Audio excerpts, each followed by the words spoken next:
त्यापेक्षा जास्त पाहुणे आपल्यापर्यंत आले. तर हा खऱ्या अर्थाने या कार्यक्रमाचा सक्सेस म्हणता येईल, हा कार्यक्रम आपला यशस्वी झाला असं म्हणता येईल. या पाहुण्यांसाठी आपण जोरदार एकदा टाळ्या वाजवल्या पाहिजे. तर जोशी या सरांची क्रेज पण खूप आहे, त्यांच्या निवेदनाची क्रेज आहे, ते येणार आहेत असं समजल्यानंतर जिल्ह्यातील अनेक पत्रकार या ठिकाणी उपस्थित झाले. भाईजी पहिल्या क्षणापासून या ठिकाणी आणि भाईजींचा आम्हाला अनेकदा म्हणजे प्रसन्न सर मी तुम्हाला सांगतो नाईकवाडे सर की या जिल्ह्यामध्ये कोणते नेते टायमाच्या बाबतीत किती पंक्च्युअल म्हणजे किती ॲक्युरेट आहेत माहीत नाही, पण पत्रिकेमध्ये जो वेळ दिलेला असतो त्या वेळेला भाईजी त्या ठिकाणी हजर झालेले असतात आणि जे कार्यक्रमाचे आयोजक असतात त्यांची भांबेरी उडते की नेमकं आता करावं काय, कारण काही ठिकाणी बॅनर लावणं सुरू असतं, काही ठिकाणी खुर्च्या लावणं सुरू असतं आणि भाईजी त्या ठिकाणी पोहोचलेले असतात. म्हणून आम्ही एक उपाय केला.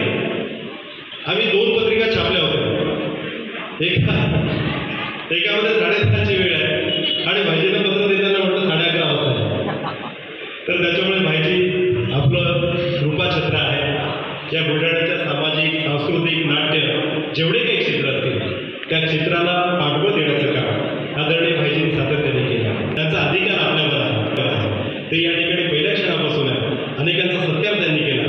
त्यांची प्रकृती थोडी म्हणजे इतकी छान नसते, इतकी व्यवस्थित नसते, तरीसुद्धा गेल्या 2.5 तासापासून ते या ठिकाणी आहे. मी पुन्हा एकदा विनंती करतो सगळ्यांना आदरणीय भाईजींना दीर्घायुष्य लाभावं आणि भाईजींनी या ठिकाणी यावं. आणि 2 शब्द बुलढाणा जिल्हा पत्रकार संघातर्फे आयोजित कार्यक्रमाला मंचावर हजर असलेल्या सर्व सभागृहातील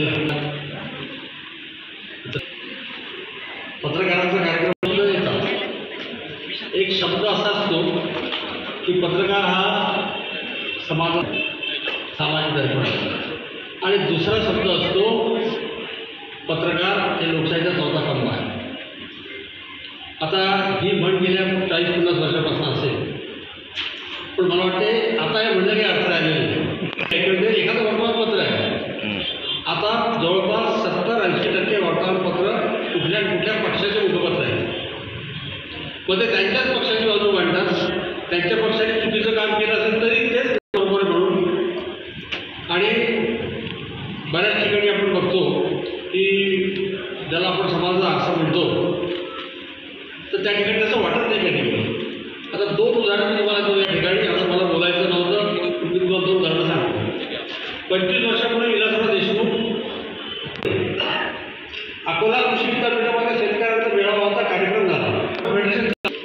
त्या मेळाव्यामध्ये विलासरावजी असं बोलले की कॉटन फेडरेशनच्या तोट्यात येते. याचं कारण असं की शेतकरी पाणी भरून आणतात आणि मीठ घालून आणतात ऊसामध्ये आपल्या कापसावरती, म्हणून आम्हाला लॉस येतो.